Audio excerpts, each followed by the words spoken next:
August 27 വിശുദ്ധ മോനിക്കയുടെ തിരുനാളാണ് സഭ ഇന്ന് ആഘോഷിക്കുന്നത്.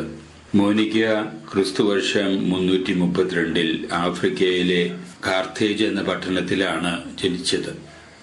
ക്രിസ്തീയ വിശ്വാസത്തിൽ വളരുകയും ക്രിസ്തീയ വിദ്യാഭ്യാസം നടത്തുകയും ചെയ്ത മോനിക്ക വിവാഹം കഴിക്കാൻ ഇടവന്നത് ക്രിസ്തീയ വിശ്വാസം ഉൾക്കൊള്ളാത്ത വിജാതീയനായിട്ടുള്ള പെട്രീഷ്യസ് എന്ന ഒരു മനുഷ്യനെയായിരുന്നു.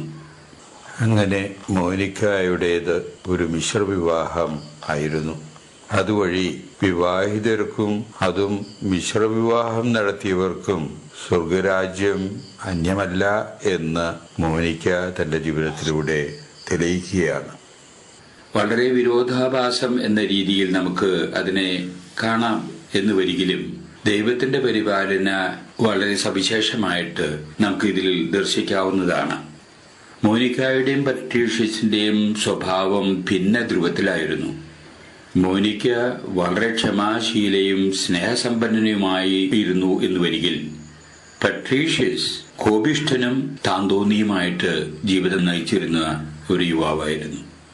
തന്റെ ഭർത്താവിനെ മാനസാന്തരത്തിലേക്ക് കൊണ്ടുവരുന്നതിന് വേണ്ടി സ്നേഹമിശ്രണമായ രീതിയിലുള്ള പെരുമാറ്റവും ക്ഷമാപൂർണമായിട്ടുള്ള വർത്തന രീതിയും കൊണ്ട് മോനിക്ക നിരന്തരം ശ്രമിച്ചു പോന്നു.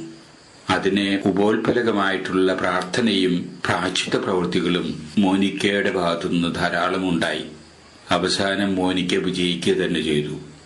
370 സ്വന്തം ഭർത്താവ് മാനസാന്തരപ്പെടുകയും ക്രിസ്തീയ വിശ്വാസം ഉൾക്കൊള്ളുകയും ചെയ്യാനിടവന്നു എന്നാണ് ചരിത്രത്തിൽ നിന്ന് മനസ്സിലാകുന്നത്.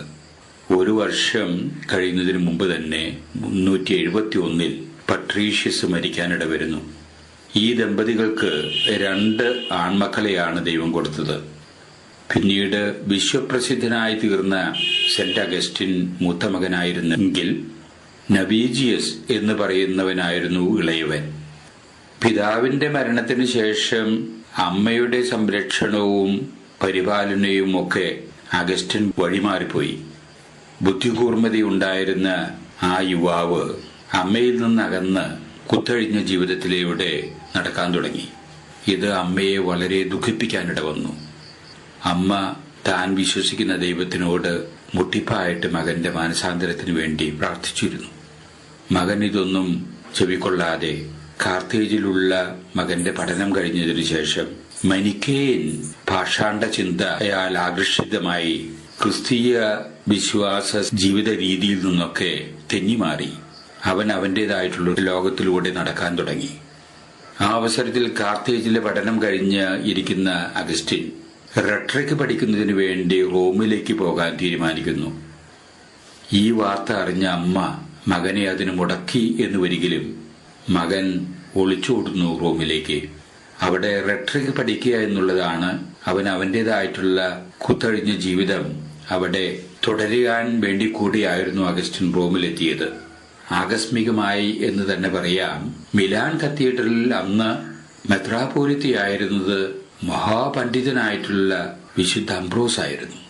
അദ്ദേഹം ഒരു നിഷ്ഠ എന്ന രീതിയിൽ തന്നെ കത്തീഡ്രൽ ദേവാലയത്തിലെ പൊതു കുർബാനയ്ക്ക് അദ്ദേഹം തന്നെയായിരുന്നു ബലിയർപ്പിക്കുകയും ദൈവവചന പ്രഘോഷണം നടത്തുകയും ചെയ്തിരുന്നത്.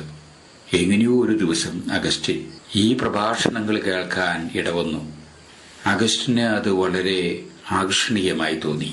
വീണ്ടും വീണ്ടും വിശുദ്ധ അംബ്രോസിന്റെ പ്രസംഗം കേൾക്കുന്നതിനു വേണ്ടി ദേവാലയ പരിസരത്തിലേക്ക് അഗസ്റ്റിൻ പോകാൻ തുടങ്ങി.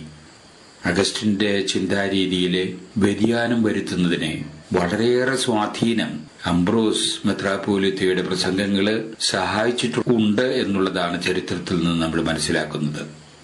അമ്മയുടെ പ്രാർത്ഥനയും മെത്രാപ്പോലിത്തയുടെ പ്രസംഗവും മകന്റെ ബുദ്ധികൂർമ്മതയും ഒക്കെ എന്ന് പറയാം ദൈവം ഈ മകനെ മനസ്സ് തിരിയുന്നതിനും ദൈവത്തിന്റെ പാതയിലേക്ക് തിരിച്ചു വരുന്നതിനും ഉള്ള അവസരം നൽകി എന്നുള്ളതാണ് യാഥാർത്ഥ്യം.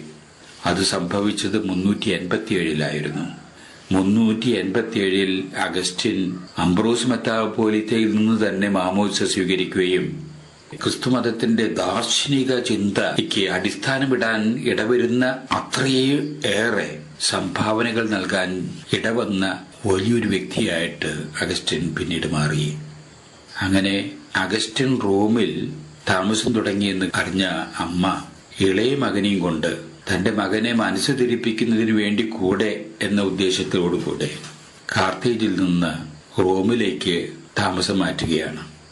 അമ്മയുടെ നിരന്തരമായ പ്രേരണയും പ്രാർത്ഥനയും അംബ്രോസ് മെത്രാപ്പോലീത്തയുടെ പ്രസംഗവും എല്ലാം കൂടിച്ചേർന്ന് മകന്റെ മാനസാന്തരം സാധ്യതമായത് 387 ഉയർപ്പ് തിരുനാളിനോടനുബന്ധിച്ച് വിശുദ്ധ അംബ്രോസ് തന്നെയാണ് അഗസ്റ്റിന് ജ്ഞാനസ്നാനം നൽകിയത്. മാനസാന്തരപ്പെട്ട തന്റെ മൂത്ത മകനെയും കൊണ്ട് വീണ്ടും അവർ കാർത്തേജിലേക്ക് തന്നെ തിരിച്ച് മടങ്ങുന്നു. കാർത്തേജിലെത്തിയ മോനിക്ക അസുഖം മൂലം കിടപ്പിലായി. മോനിക്കയ്ക്ക് മനസ്സിലായി ഇത് തന്റെ അവസാന യാത്രയ്ക്കുള്ള ഒരുക്കമാണെന്ന്. 2 മക്കളെയും സമീപത്ത് വിളിച്ചുകൊണ്ട് മോനിക്ക പറയുകയാണ്, മക്കളെ, ഞാൻ നിങ്ങളിൽ നിന്ന് വിട പറയുകയാണ്. നിങ്ങൾ ഒരിക്കൽ പോലും ദൈവത്തിന്റെ പാതയിൽ നിന്ന് വ്യതിചലിച്ച് ജീവിക്കാൻ ഇടവരരുത്. ഇതാണ് അമ്മയുടെ ആഗ്രഹം. ഇത് നിങ്ങളുടെ ജീവിതത്തിൽ നിങ്ങൾ പാലിക്കണം എന്ന് പറഞ്ഞുകൊണ്ട് ആ അമ്മ ഈ ലോകവാസം വെടിയുന്നു. വളരെ ആത്മാർത്ഥ ക്ഷമയുടെ യഥാർത്ഥത്തിലുള്ള ഒരു അവതാരവും സ്നേഹത്തിന്റെയും നയത്തിന്റേതുമായിട്ടുള്ള വർത്തന രീതിയും ദൈവത്തിലുള്ള വിശ്വാസത്തിന്റെ അടിയുറച്ച പ്രതീകവുമായ മോനിക്ക ഇന്ന് സഭയിൽ വളരെയേറെ ആദരിക്കപ്പെടുന്ന ഒരു വിശുദ്ധയാണ്.